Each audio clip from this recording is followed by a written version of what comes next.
Matt Reeves, the Batman, will ditch the black suit for more of a blue, comic accurate suit in the new film. And here's how. Hey there, this is your Matt Doodle with Too Much Time on His Hands, Doodlemite here with another video. And today, I want to talk about this theory that I've had on how the Matt Reeves version of the Batman will ditch the black practical suit for a more comic accurate version of the suit. Now, don't get me wrong, I still love the suit that was in the movie, but it was just supposed to be a prototype suit since this was his second year of Batman. So the second movie has to improve upon that. So that's why I have this theory. Now, this video will contain spoilers to the movie. If you haven't seen the movie and don't want to get spoiled, go watch the movie. It's amazing. But if you watch the movie or don't care about spoilers, come with me to this theory I've been having for a while. Now, you may be asking, how is this more realistic version of the Batman going to change from to the black to the more comic accurate version of the suit? Well, first of all, we gotta clear something up. This world is not realistic. We gotta stop with this Batman realistic part because that kind of ruins the fun out of him first. Because first of all, the city is not realistic. The city is gross and slimy. It's tall. The buildings are so claustrophobic. It's always raining. And then there's also Batman's tech. Yeah, some parts will feel like very much real things you can grab in real life. But then there's the main tool that this Batman uses the entire film. The contact lenses. Do we have those in real life? Literal cameras that we just put in our little eyes to see and record. We may have those in development somehow going on, but we don't have them in real life yet. So we gotta already throw out that it's realistic. But it's real to the world it's built. It feels lived in. It feels like it exists. So the realism doesn't necessarily matter. It just matters on how the people in this story react to the world. But if you want more concrete proof on how this version of Batman will go to more of a comic accurate look, take note to the actual messaging of the film. This version of Batman was just pure vengeance, anger. Not about the justice, not about saving people, just about fighting the bad guys, and that's about it. Because he was an angry child, just lost to find something. And then in the process of the film, he's learned that's a bad thing because of the Riddler. The Riddler has shown that what he's teaching, what he's been showing, has caused this monster of the Riddler to appear. Because the Riddler has literally said that he was inspired by him. You showed me what was possible. You showed me all it takes is fear and a little focused violence. You inspired me. You're out of your goddamn mind. And you got it. And then also the Riddler goons that showed at the end, they said they were vengeance. So Batman sees that and says, this is what I've been showing. This is how this creature, how these people have sprung up that they think I'm like. They think I'm like this monster, even though he kind of was. Because in the beginning of the film, he tried to save someone, and that he even scared him.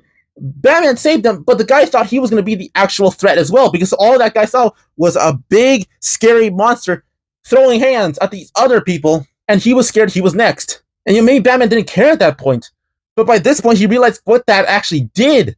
It also showed Batman that this was not the way, because even at the end of the film, he went out in the light. He led people to safety. He didn't just leave them because it was getting bright, because in the entirety of the film, he would just leave as Batman to the cops. He would just leave the city to its own devices in the daytime and just surveillance it in the daytime as Bruce Wayne. So this end, he showed that he was becoming a real hero by helping these people in this flood to their safety and making sure they're safe.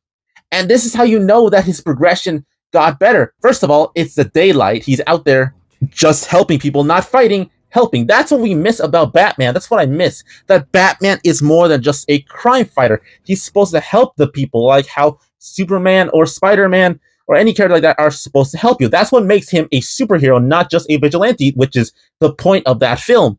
He wasn't that anymore. And then this person that he was saving didn't want to let go of him when he was just trying to get them to safety. But when he said that it was okay, they felt safe. So you know what's the best conclusion for the next film? For Batman to keep progressing with that idea. He is no longer a vengeful, angry man. He is a symbol of justice. Vengeance won't change the past. Mine or anyone else's. I have to become more. People need hope. To know someone's out there for them.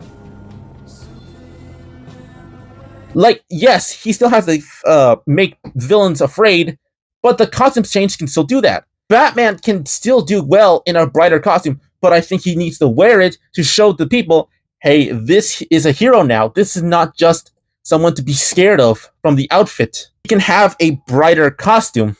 And you may say, hey, he won't be as scary to the bad guys for that. And you know what? He probably still will be, because Batman's reputation still precedes him. Just because he changes the outfit does not mean that his reputation does. And you know what? Even if the bad guys aren't afraid of him and he has to show that fear in him again, he just has to whoop their ass and show them who's boss again in that costume. So it's even more embarrassing if you think about that, but also cool for us to see Batman in a classic costume and make sense for us. And you know what? Batman may be even fighting in the daytime or showing up as, the hero now. And even if you still don't believe me in the way this version of Batman can go into that costume, I have another way of him doing that, of him adopting Dick Grayson. Matt Reeves has said that he wants to introduce Dick Grayson, Robin, in the movie, but he has no way of actually making sense of how he would introduce him, since he wants him to actually be an actual kid. He wants to be accurate enough while still in this realistic world. And this would be a good way, whether he has Dick Grayson be Robin or just be adopted by Bruce Wayne. I think it would be a good message to show, too, that Batman needs to change his outfit instead of just his mind on how he does things, to show this new son that the world doesn't have to be so dark. Having this new suit will show that there is still hope with this new suit. Like, Matt Reeves already put the idea in our head in the first movie that Batman can relate to a kid who loses their parents, because that's what happened to that one kid that lost his dad because of the Riddler. So Batman can relate to Dick Grayson from losing his parents, and he's going to want to show him a better way. And to make more of my point, I want to show this quote from the movie Justice League: The New Frontier that actually made me even want to make this video in the first place, of how it can make sense of how Batman changed the suit from that dark, gritty suit to the more bright and colorful suit. This made sense to me, and that's what made me want to make the full video. New look? A sidekick? Do you mind if I ask you? As a matter of fact, I do. Let's just say I set out to scare criminals, not children. Fair enough. Like, that reasoning for this Batman to become a little bit more brighter and become less scary is because in the previous point in the film, Batman was trying to save a kid from a bunch of cultists. But when Batman even got so near to the kid got so scared and wouldn't even look at him. And it shows Batman's, distress on that. Because yes, he is trying to scare criminals, but he's not trying to scare kids, the people he's trying to protect now. And that would be great for the new movie to even incorporate a brighter costume. And you know what? You don't have to make the entire suit completely very much bright, colorful. Like the blue is so bright, it blinds you.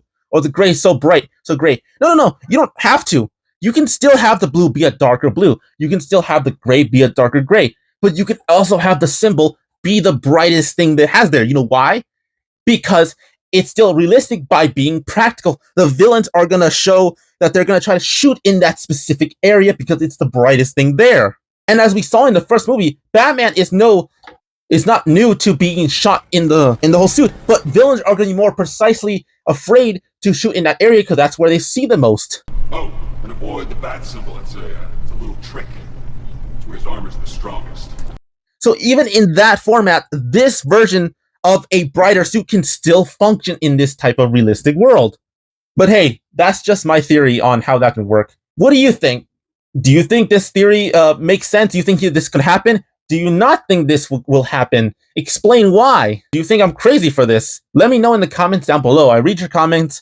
I most likely will answer to those that actually have questions because I appreciate you all who watch and comment. The Penguin will be the reason why Robin will be introduced in Matt Reeves' second Batman film. And here's how. Today, I want to talk about this theory I've had on how Matt Reeves could easily introduce Robin and still keep it grounded. Now, I know some of you are going to say, how would you introduce Robin if Matt Reeves has said multiple times he wants to keep the world grounded and quote-unquote realistic? Well, one, I don't really think the world is realistic. There are things in the first movie that have shown that this world is not 100% realistic, from Batman's gadgets, like his camera contacts that he wears throughout the entire film that can record anything. I'm pretty sure that doesn't exist, at least not the way they show it in this film. To him surviving impossible odds, like the crash he had when he was trying to escape the police. That did not look like he could survive that. I don't care how much armor you had.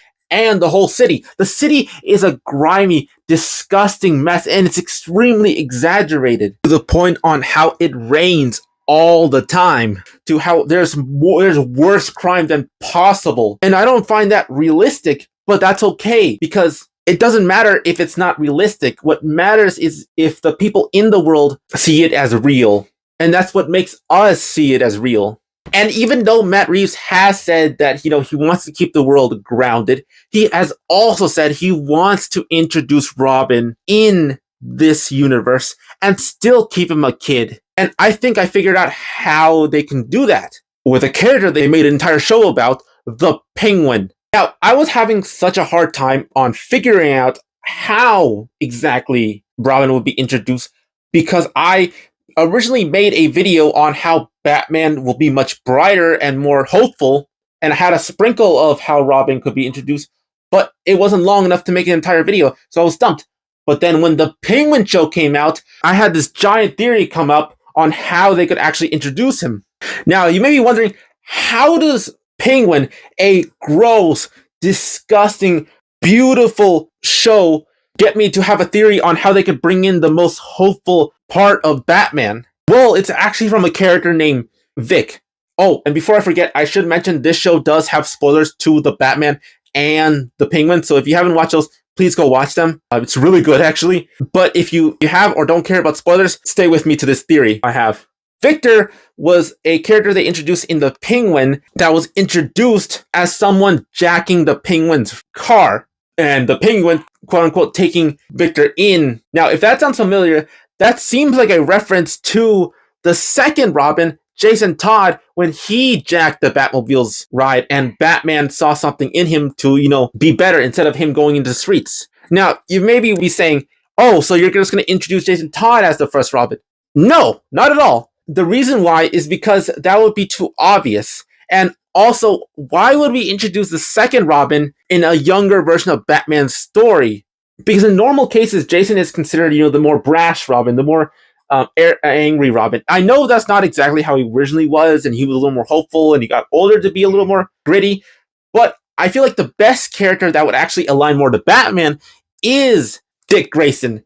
And the reason I say that is because their origins are so alike, to the point where it would make sense, because the point of the first film was that Batman had to learn to be more than just a vigilante and actually be a hero. And if you introduce Dick Grayson, you can get to that point. Now, the rest of this video is more of my own little theory on how they can introduce Robin Dick Grayson in here, because I'm not 100% sure if that's how they're going to introduce him in the movie. But the way I think about it is that, like I said, Batman's whole progression of the first film needs to be a better person. And this second film could elaborate on that with Dick Grayson. Because the mayor of the first movie said Bruce Wayne should do more philanthropy, like his parents did.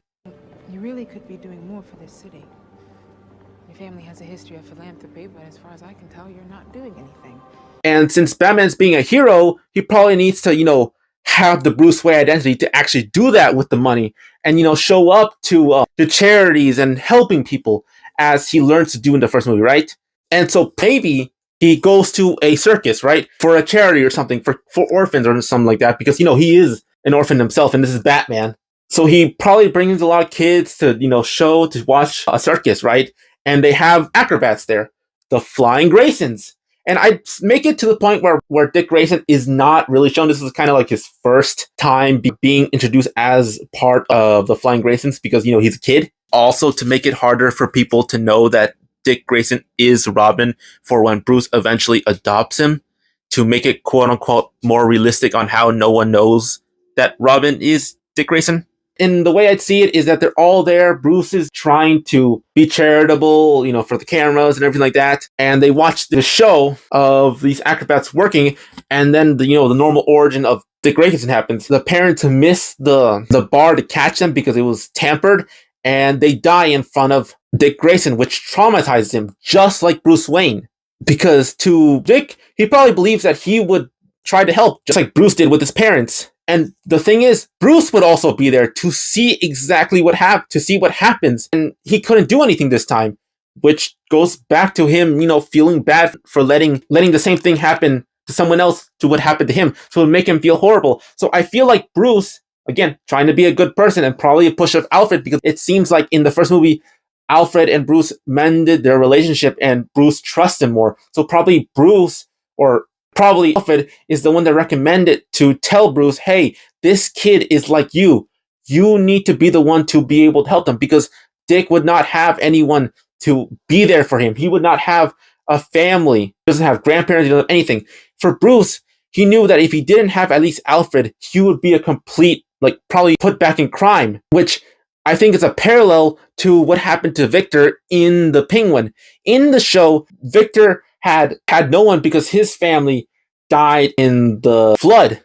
And that's how he got into the Penguin Circle, and how he got manipulated to be with the Penguin, and how crime just made everything worse for him, because he did have loving parents that would, try to teach him right from wrong.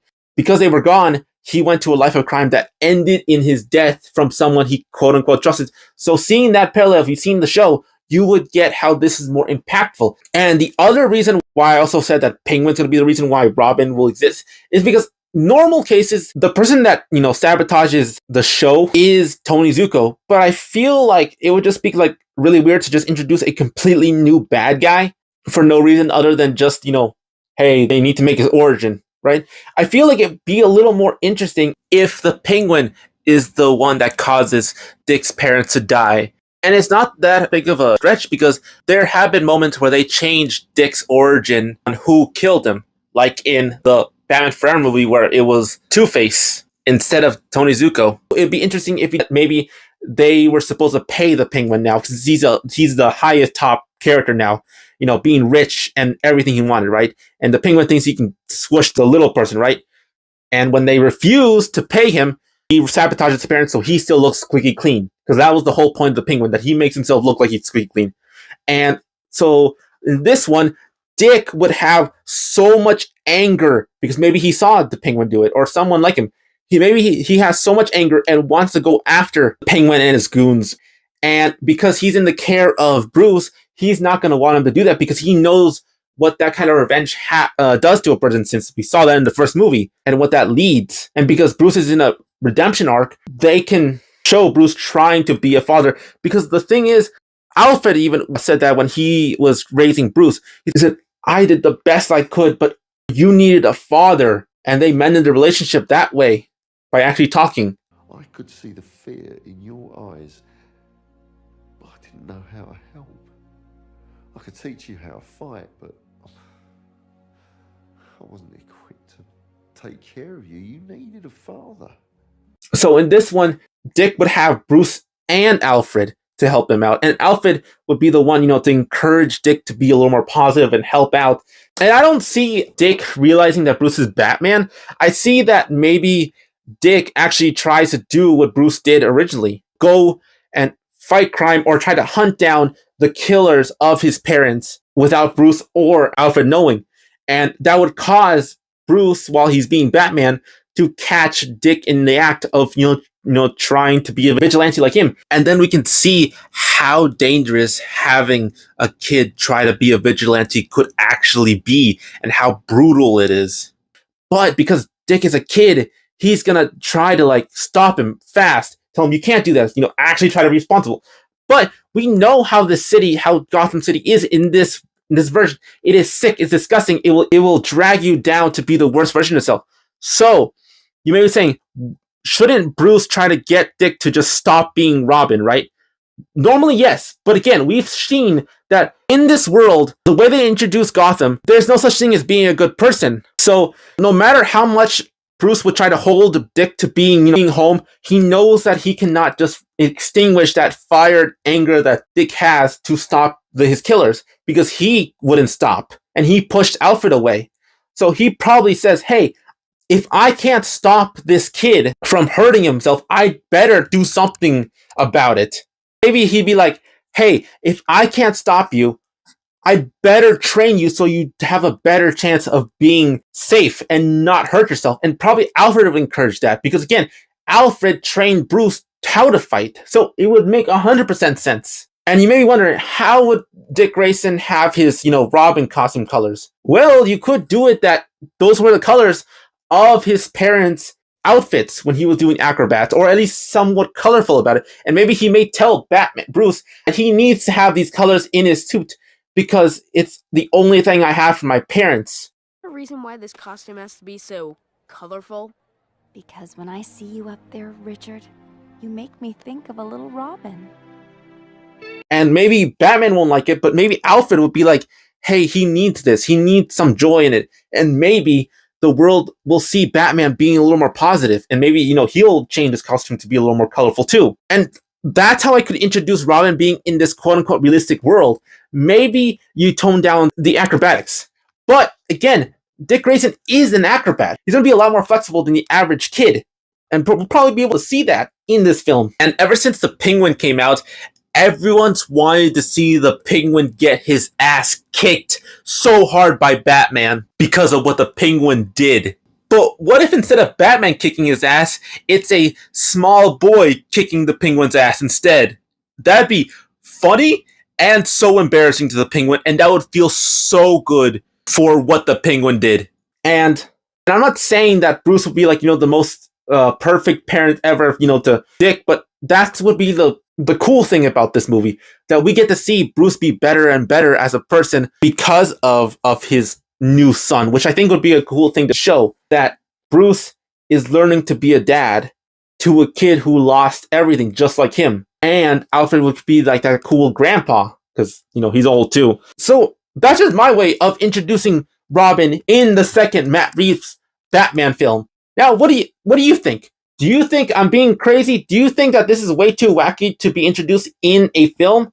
Please let me know. I'd really like to know all your opinions. Do you have another way of showing how Robin could be introduced in the second Batman film?